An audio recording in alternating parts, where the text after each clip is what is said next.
What's up guys, and welcome to this edition of Hikelopedia. Last week I published my silent hiking movie about my 7-day trip along Taiwan's south second section, or Nan Duan. Now this week's video I'm going to talk a little bit about the trip and talk about the logistics and how things went, and about how to set up the trip in case you would like to follow in my footsteps. So that trip was my longest through hike to date at roughly 90 kilometers according to the official stats, although when I look back at my GPX files it works out at about 80 kilometers, but then my Sun 2 always seems to undercount the distances whenever I do a hike. So I'm going to stick with the official figure of 90 kilometers. Now this hike is a very remote route as it winds its way across Taiwan's central mountain range. For that reason I decided to do this hike with my friend Adam. Now you may or may not remember Adam. I did the Shan West Ridge hike with him a couple of years ago, and we were both missing this route, so when I said that I was going to do it he asked if he could tag along, and yeah, of course I didn't mind at all, because hiking such a long route on your own is not only dangerous but it's also not so much fun. It's a lot more enjoyable when you've got somebody with you, and also a lot safer.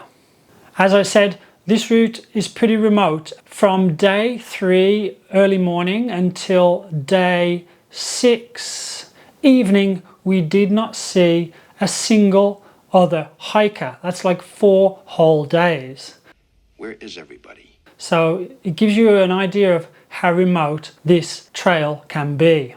Now as I've mentioned before, Adam has his own hiking gear company. It's called Hikelopedia, and he has a lot of cool products, some of which I use myself on this trail. And on this trail he was also testing out a bunch of new products that he's got coming out later this year. So if you'd like to have a look at his products, and then you can head on over to the Hikelopedia website and check them out and support a local business. Another reason that it was great to have Adam along is that on day 3 my camera started playing up, and so I had to switch to my phone to film, hence the low quality on some of the shots. My apologies for that. And also Adam helped me out because he was filming with his camera as well, and so I've used quite a bit of his footage in the video last week. Thanks Adam. So now I'm going to quickly run through each day of the hike and give you a quick taste of what was involved. Day 1 was a kind of leisurely half day. We got the shuttle up to the start point at Shangyang forest area. Then you have to hand in your mountain permit at the police station and have your park permit and accommodation pass checked at the park entrance. And then we had an easy half day hike up to Jiaming Cabin, an elevation gain of around 500 meters. Now Shangyang Cabin is quite luxurious compared to other mountain cabins in Taiwan because it's part of the very touristy Jiaming Lake Trail. This is Shangyang Cabin. It's really nice.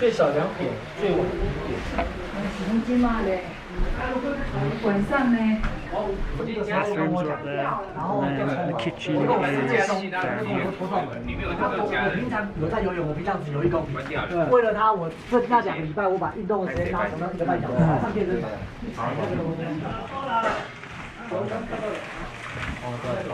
So we spent a good night there, a good night's sleep before heading out early the next day for day 2.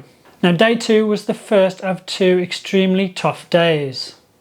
We spent around 10 hours on trail, and that includes around 1200 meters of ascent, including 2 peaks, Mount Shangyang at the start of the day and then Mount Sancha in the afternoon, while we also took in Jiaming Lake. Arriving there just before the clouds rolled in and the views for the day were finished, so we were lucky in that we got a few views before it disappeared for the rest of the day.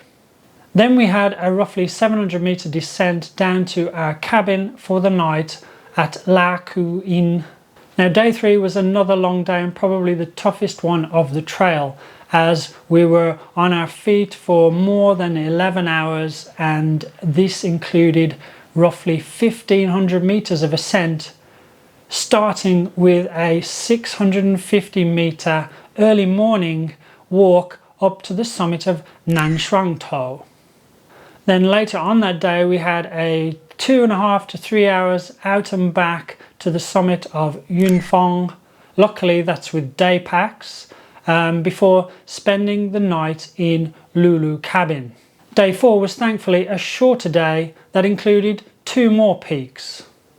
It started off with a wet and windy ascent to the summit of Lulu Shan, my 50th Baiyu, yay! And then in the afternoon we had a very different and very pleasant hike up to the summit of Taren Shan before heading back down into the valley and overnighting at Tafen hut. This was the last of the nice cabins on trail, as the first 3 that we stayed at after Shangyang Cabin have recently been renovated, and they've got nice decks now, they've got tables and chairs, and they've got lovely little sheltered areas where you can open the windows and cook outside the hut, and it's just really pleasant when the weather's nice, of course. Day 5 was another short day, but it started off with another steep ascent to the summit of Daren Jen Shan, before following some rocky ridges and then eventually leading down to Dashueiku hut.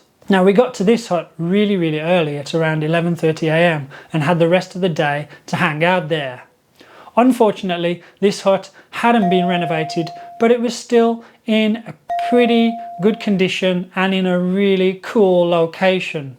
Thankfully, it didn't rain that day, so we had plenty of time to explore the surrounding area and some of the relics that have been left over time along the Batongguan ancient trail. Now the highlight of this day, or night should I say, was the appearance of a huge herd of sambar deers after dark.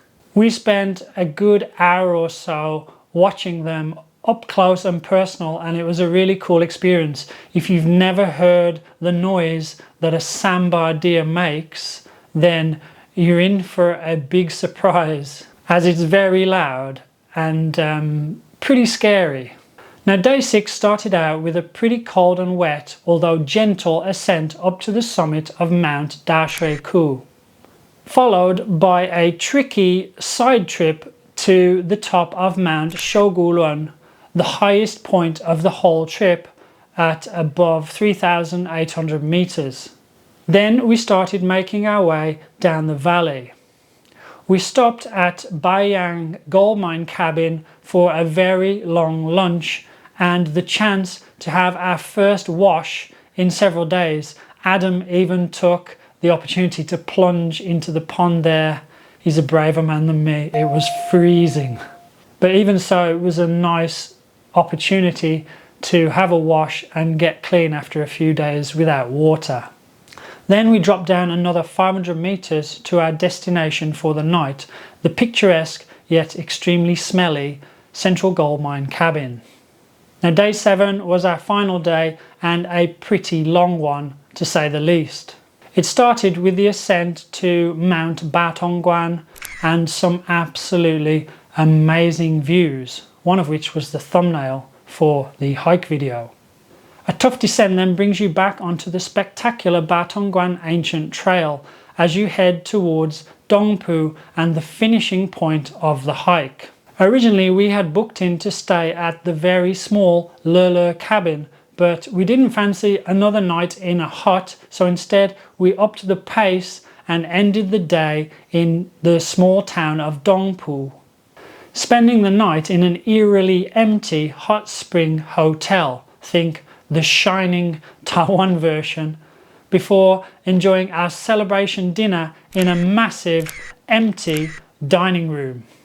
It was a fun ending to a great week of hiking. And we were really lucky, especially with the weather. Although it rained on 5 of the 7 days, we were always in the hut and nice and safe, comfortable and dry before it started raining. So that makes 2 trails that I've done with Adam now, and we have not been rained on once while out on the trail. Now, as this is a through hike, you need to organize your transport for either end.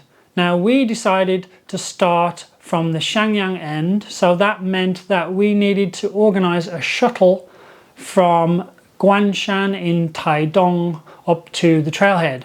Now, this is quite easy. There are a bunch of companies that do this for hikers because it's a very popular route, and so it's very easy to book this up. We went through a lady called Yunfong, and she helped us with accommodation the night before and our shuttle. So they picked us up from the train station, took us to our accommodation, and then in the morning they picked us up and drove us the 2-hour drive up to Shangyang forest area. The prices are really reasonable. Originally we had booked a car for 1,000 NT dollars each, but in the end we ended up sharing with a bunch of hikers from Hong Kong, and that brought the price down to $750 each, which is pretty reasonable for a 2 to 2.5 hour ride. Now, one of the hardest things about this hike, apart from the walking, is actually booking the accommodation, because the trail is split over 2 entities. The first night at Shangyang is part of a national forest area, and so you have to book your night at XIangyang Cabin or at Jiaming Cabin through a separate website. And unfortunately, as normal with Taiwanese websites, the English version is not that great. For Shangyang Cabin, you actually need to go into a lottery draw because it's so busy. And if you are lucky enough to get drawn, then it will cost you $600 per person per night. For the rest of the trail, you have to book through the National Parks website, and now they have a new one. It's a bit more user-friendly than the old one, but it's still quite difficult to use if you're not familiar with all the routes and the names of places in Taiwan's mountains. The other cabins, as they're in the national parks, are actually free of charge. Because this is a hike through remote country, you need to take all of your food with you. But you can lighten your load at least a little bit by booking food at either Shangyang or Jiaming Cabin, depending on where you stay, for the first or the last night. Now, the food providers there do a really great job considering they're up in the mountains. There are 3 companies, and one of them is cooking food that looks like it's from a night market. It's really nice. The one that we booked it through the lady who helped us with the accommodation and the transport, and their food was slightly more traditional mountain food in Taiwan, but actually prefer that because you can take as much as you want and they've got a lot of choice. And it was really, really nice. Aside from food, you need to pack everything else that you'll need for a trip, like first aid kit, toiletries, rain gear, spare clothes, and all the other small things that you need for such a long trip.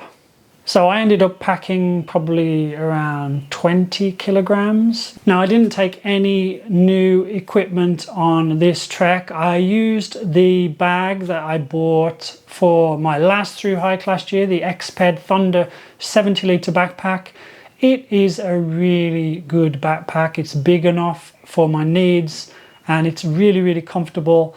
The only complaint I have about it is the material that it's made from. It's kind of rubberized. And so when you're hiking and the bag's moving up and down and around on your shoulders, it squeaks a lot, and that noise can get really annoying when you're on the trail for several hours at a time. But apart from that, it's a really good backpack. Tell a lie, I did have one new piece of equipment. This is this Tiger brand flask that I put in. It's on my shoulder strap. I've got a little bag there, and I guess I must be getting old because now I begin to really appreciate the benefits of having a hot drink in the morning ready to drink, and this thing keeps them warm for the whole day. So like every morning I would make a coffee, and then I would use the excess water to brew a cup of tea and put it in here, and then on those cold mornings having a nice warm drink as you're traipsing up a steep hill is it's really nice and very comforting. So I love my little tiger flask, and it wasn't expensive either. I think it was like $400 or $500.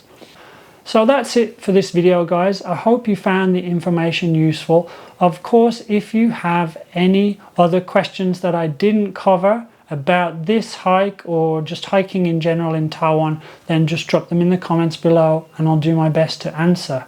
If you enjoyed this video, don't forget, give me a like. You can subscribe to the channel, and you can hit the bell for notifications about my future content. If you'd like to help support the channel, then there are 3 ways, of course. There is super thanks down below, buy me a coffee over there, or you can consider becoming a channel member for early access to videos and a few other small perks. And that's it, guys. Hope to see you out on the trail sooner or later. In the meantime, take it easy, and I'll see you soon. Over and out.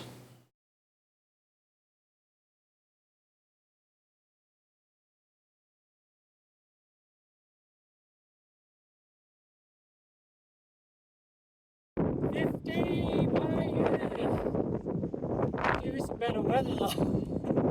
Lulu Shan. Never want to come here again.